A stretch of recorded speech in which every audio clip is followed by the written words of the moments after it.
Class 8 के बच्चे देखेंगे 7 चैप्टर आपका conservation of plant and animal है। आइए इसको पढ़ते हैं कि हम पौधे और जानवरों यानी पेड़ पौधों को और जानवरों को किस तरह से हम संरक्षित करेंगे। तो आइए, फॉरेस्ट, इम्पोर्टेंस ऑफ फॉरेस्ट है।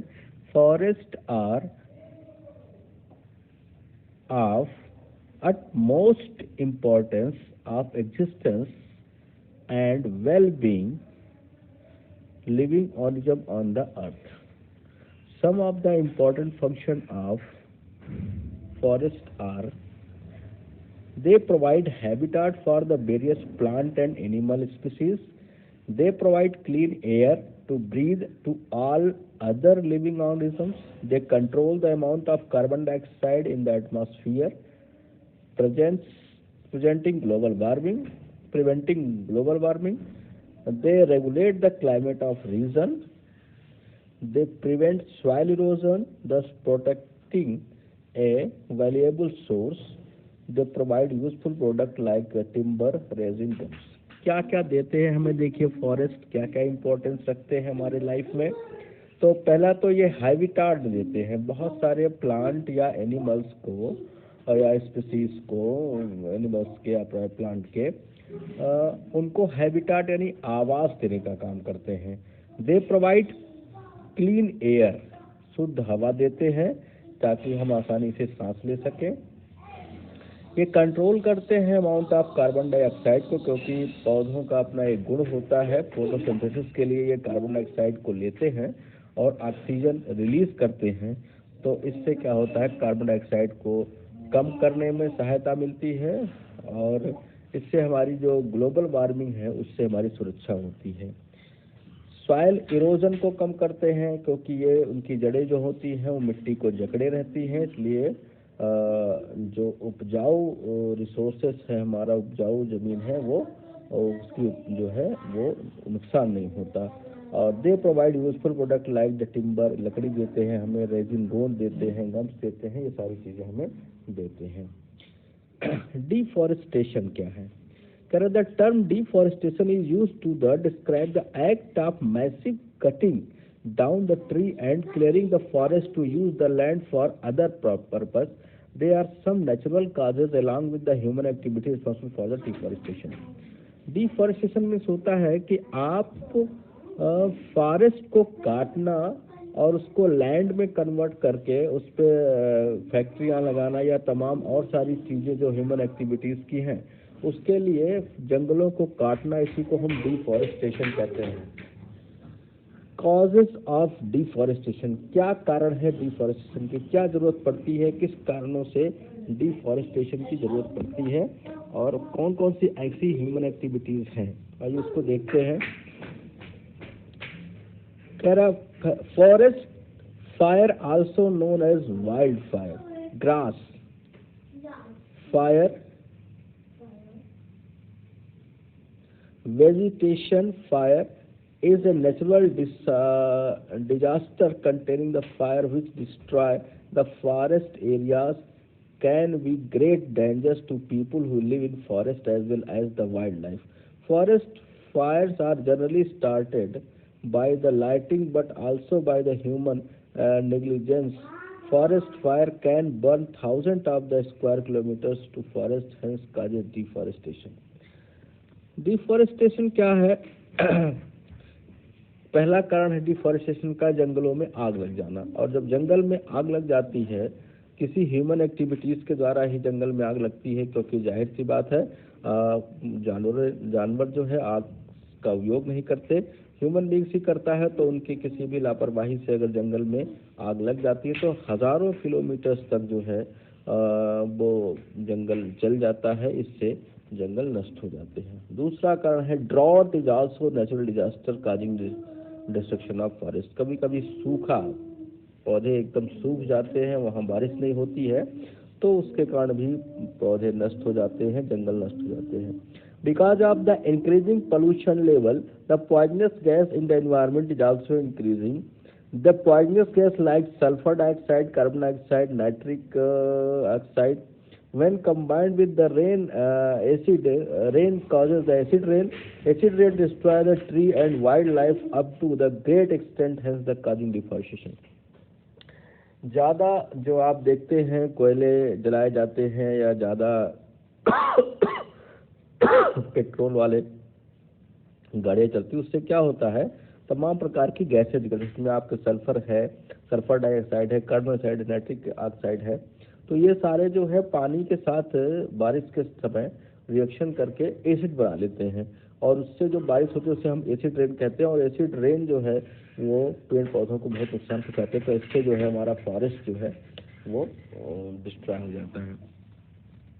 फिर कह रहा, when the volcano erupts, a lot of fire and lava flow out. The extreme hot lava and fire destroy the tree and wildlife.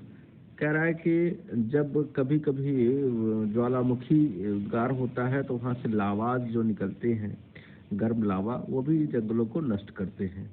फिर कह रहा है, consequence of deforestation, it increase the temperature and pollution level on the अर्थ। अगर deforestation हुआ तो उससे क्या bad effect पड़ेंगे हमारे ऊपर, वो बताने का प्रयास किया गया है यहाँ पे। कह रहा है, it increase the temperature and pollution level on the earth. Earth पे क्या होगा, टेम्परेचर बढ़ेगा और पोल्यूशन लेवल बढ़ेगा। It decrease the level of oxygen, increase the level of carbon dioxide. और इसके कारण क्या होगा, ऑक्सीजन का लेवल घटेगा और कार्बन डाइऑक्साइड का लेवल बढ़ेगा। It reduce the rainfall and fertility of the soil. एक तो यहाँ पे रेनफॉल जो है वो घटेगा और सॉइल की फर्टिलिटी भी घटेगी। It leads to the global warming as increase level of carbon dioxide trap more heat from the sun. और जैसे ही जंगल कट जाएंगे तो इससे क्या होगा, कार्बन डाइऑक्साइड का लेवल बढ़ेगा और जिससे जो है ग्लोबल वार्मिंग बढ़ेगी। It leads to the drought as the increasing temperature disturb the water cycle and reduce rainfall. और इससे क्या होगा, सूखा पड़ने की संभावना है, क्योंकि जंगल कट जाएंगे तो फिर रेनफॉल पे भी इसका इफेक्ट होगा। It increases the chance of soil erosion. और जब पौधे नहीं होंगे तो सॉइल इरोजन होगा। Loss of protective cover of the vegetation and soil gets the reduced and the ground water does not get the replaced। मतलब ये जो soil erosion हो जाएगा तो वहाँ पर पौधे फिर उग नहीं पाएंगे। It leads to the deforestation because the absence of trees, soil erosion occurs more rapidly, exposing the lower hard and rocky layers, and the soil has less humus, then less fertile, and it is where the fertile and gets the covered with its desert। और अगर इस तरह से deforestation हुआ तो soil erosion बढ़ेगा, जिससे फिर पौधे जो है ह्यूमस नहीं प्राप्त कर पाएंगे और धीरे धीरे वहाँ डेजर्ट बन जाएगा। Effect of human activities on environment, forest are being created for the human settlement and cultivation crop. कह रहा, फॉरेस्ट को ज़्यादातर क्लियर किया जाता है ह्यूमन के एक्टिविटीज़ के कारण ही, उनके सेटलमेंट के कारण। मान पॉपुलेशन जब बढ़ता है तो हमें क्या होता है, नए घर बनाने पड़ते हैं, नए घर बनाने के सामान इकट्ठे करने पड़ते हैं, खेती करनी पड़ती है। तो इससे हमें क्या होता है, जंगलों को साफ करना पड़ता है और जंगलों को काट करके हम जो है अपने फैक्ट्री वगैरह लगाते हैं। तो वो डिफॉरेस्टेशन का बहुत बड़ा कारण बनता है। The increasing population of domestic animals has led to overgrazing और हेंस द वैनिशिंग ग्रासलैंड। और एक दूसरा कारण है कि जब हम जो पॉपुलेशन है एनिमल्स का, जो डोमेस्टिक एनिमल्स का पॉपुलेशन वो बढ़ाएंगे तो उन घास चरेंगी, और घास चरने के लिए क्या होता है, जब वो ज़्यादा ग्रेजिंग करेंगे तो उससे क्या होगा, ग्रासलैंड कम होंगे। Tree are also being cut for the timber to make furnitures, paper products and other commercial use. और पेड़ पौधे भी जो आप काट करके उसके फर्नीचर्स बनाते हैं, पेपर बनता है उसका, और तमाम सारे कमर्शियल प्रोडक्ट बनाए जाते हैं, इससे भी डिफॉरेस्टेशन होते हैं। Biodiversity, our planet is the home of the diverse variety of plant, animal and microorganisms. This variety of the living organism is called the biodiversity and biological diversity. However, all plants do not grow anywhere and all animals do not live in all the region either. For example, we would find people, banyan and teak trees. growing better in the forest. Along with the plant, we also find the animal like monkey, elephant, lions and tiger in the forest. मतलब क्या है कि biodiversity भी आपको अगर देखने को मिलेगी तो फॉरेस्ट रहेंगे तभी, क्योंकि बहुत सारे ऐसे जीव हैं, बहुत सारे ऐसे प्लांट हैं जो आपके सामान्य तरीके से आपको दिखाई नहीं पड़ते, पर फॉरेस्ट में बहुत सारी बायोडाइवर्सिटी आपको दिखाई पड़ती है, उनके स्पीसीज दिखाई पड़ते हैं। तो अगर फॉरेस्ट में रहेंगे तो वो सारे स्पीसीज भी खत्म हो जाएंगे। Flora, fauna and habitat. The plant found in the particular area is called the flora.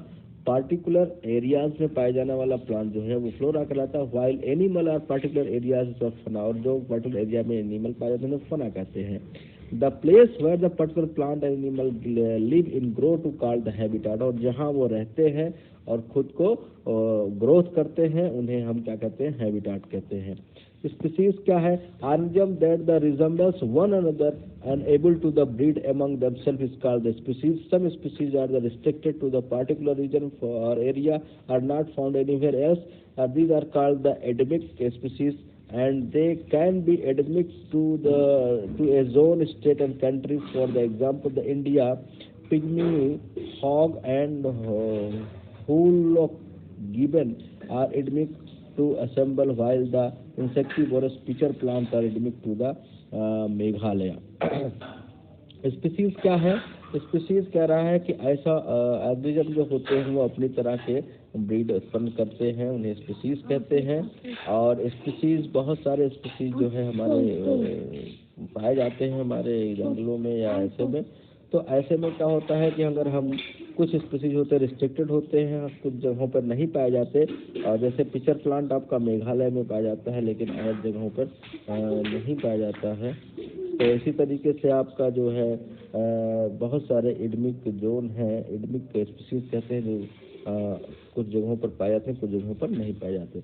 तो ये चीज़ें आप देख सकते हैं, और आज आप इतना पढ़ेंगे, उसके बाद नेक्स्ट टाइम में और आपको पढ़ाया जाएगा। इसमें आप नोट करेंगे जो भी हार्ड मीनिंग है, हार्ड मीनिंग नोट करके उसका मीनिंग लिखने का प्रयास करिए।